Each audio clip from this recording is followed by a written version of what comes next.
ఎప్పుడు ముఖం ప్రసన్నంగా ఉండాలి అన్నాడు. ఏ వ్యక్తి మనతో మాట్లాడతాడన్నా, ఒక పెద్ద అధికారి ఉంటాడు అనుకోండి, ఆయనకి 1,00,000 సమస్యలు ఉండొచ్చు, కానీ చిరునవ్వుతోనే ఉండాలి.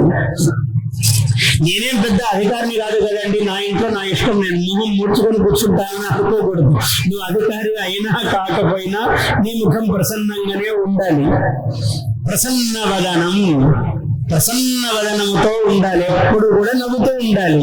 ఏమైంది, నీకు వచ్చిన కష్టమే ఉందిరా, జన్మ ఉత్తమోత్తమ జన్మ మానవ జన్మ వచ్చింది నీకు, ఉంటే సమస్యలు ఉండుగాక, ఉంటే తీరుతాయి, తీర్చుకో, దాటు, నిలబడు, అంతే తప్ప ముఖం ముడుచుకుని పోవద్దు. నువ్వు ఎప్పుడు ప్రసన్నంగా ఉండు. ఇదే మొదటి పాఠం నేర్పుతున్నాడు గణపతి.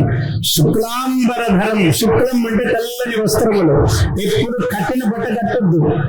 మాసిపోయింది, మోరున్నది, ముడతలు కొట్టుకుంది వేసుకోవద్దు. ఏం కర్మ నీకు, నువ్వు గొప్పవాడివి, మనిషివి నువ్వు.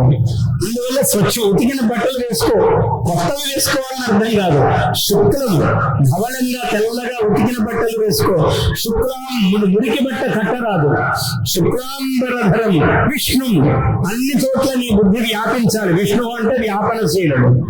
శశివర్ణం, చంద్రుడి లాగా ఉండాలి. చంద్రుడు తెల్లగా ఉంటాడు, చల్లగా ఉంటాడు అని ఉండదు. ఎప్పుడు చల్లగా ఉండు, ప్రశాంతంగా ఉండు. శశివర్ణం చతుర్భుజం, ఒకరు ఏదన్నా అడిగితే 4 చేతుల్లో ఇచ్చేటట్టు ఉండాలి.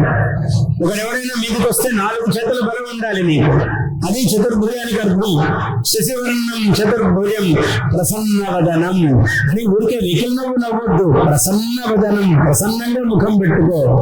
ధ్యాయేత్, నువ్వు ఇట్లా ఉంటేనే ముందు నీకు విఘ్నాలు రావు.